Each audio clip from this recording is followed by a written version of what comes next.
Subscribe कीजिए हमारे channel को, हमारी नई वीडियो को सबसे पहले देखने के लिए और बेल आइकॉन को प्रेस कीजिए।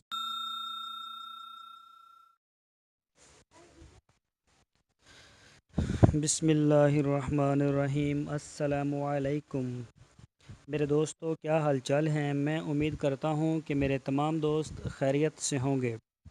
तो दोस्तों, हमारी दुआ है अल्लाह ताला आप सब के दिल की जो नेक ख्वाहिशात हैं उनको पूरा फरमाए और आप सब के जो भी कारोबार हैं, काम हैं, उनको दिन दुगनी और रात चुगनी तरक्की नसीब फरमाए।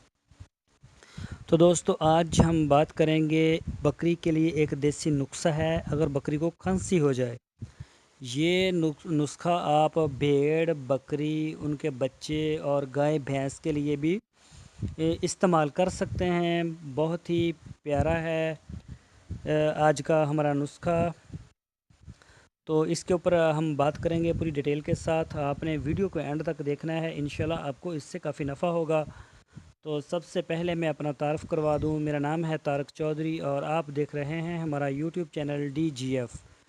तो दोस्तों, आपसे रिक्वेस्ट है आप हमारे चैनल को सब्सक्राइब लाजमी करें, हमारी वीडियो को लाइक करें, अपने फेसबुक और व्हाट्सएप के ग्रुप्स में लाजमी शेयर करें। तो चलते हैं अपने असल टॉपिक की तरफ। अगर बकरी को खांसी हो जाए तो उसके लिए हम बनाएंगे सलाइन एलेक्जरी, मतलब आप उसे कह सकते हैं चटनी नमा बनेगा हमारा।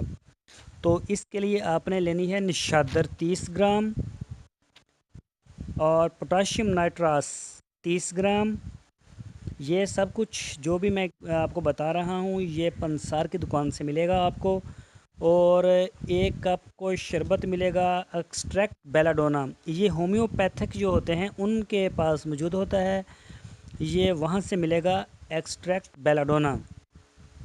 और मलट्ठी लेनी है आपने 125 ग्राम। और इलसी होती है ना, वो भी आपने लेनी है 125 ग्राम। तो दोस्तों, इन सारे अज्जा को अच्छी तरह से मिक्स करें, इनको कूट लें और ख़ासकर इलसी को अच्छी तरह से आप कूट लें। और जब ये अच्छी तरह से सारा कूट के मिक्स हो जाए तो इसमें थोड़ा सा ना आप गुड़ का शीरा डाल दें, हस्बे मतलब ज़रूरत थोड़ा सा डाल दें, ज़्यादा भी ना हो जाए। वो ना बिल्कुल इस तरह बन जाएगा जिस तरह ये नरम गुलकंद होती है ना, इस तरह हो जाएगा। तो इसको जब ये इसमें शीरा भी डाल दें, इसको मिक्स कर लें और मिक्स करने के बाद इसको आप किसी मिट्टी के बर्तन में डालें इस सारे मटेरियल को जो चटनी तैयार की है, या इसको आप डाल दें शीशे के बर्तन में या फिर चीनी के बर्तन में। इसको स्टील, सिल्वर या लोहे के बर्तन में ना डालें। जो हम इसमें डालेंगे ना पोटेशियम नाइट्रास और गुलकंद शीरा, ये लोहे का बर्तन हो या स्टील हो या सिल्वर, उसको ये फ़ौरन ख़त्म कर देगा, खा जाएगा। बिल्कुल बर्तन भी ज़ाया हो जाएगा और आपका नुस्खा भी ज़ाया हो जाएगा। तो इसको आप कोशिश करें चीनी के बर्तन में डालें या मिट्टी के बर्तन में या शीशे में डाल दें, किसी भी जार में या बोतल में डाल के रख लें। और जब भी किसी बकरी को कोई मसला बने, भेड़ को बने या उनके बच्चों को मसला बने या बड़े जानवरों को बने, तो उनको आप थोड़ा थोड़ा करके ये खिलाते जाएं। तो इंशाल्लाह आपका जो जानवर है बिल्कुल तंदुरुस्त हो जाएगा। इसके साथ दूसरी कोई भी दवाई देने की ज़रूरत नहीं है।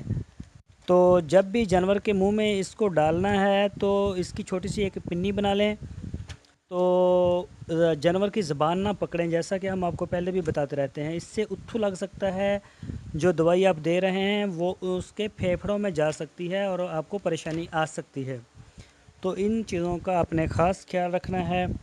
तो दोस्तों, मैं उम्मीद करता हूँ आपको हमारी आज की वीडियो ज़रूर पसंद आई होगी।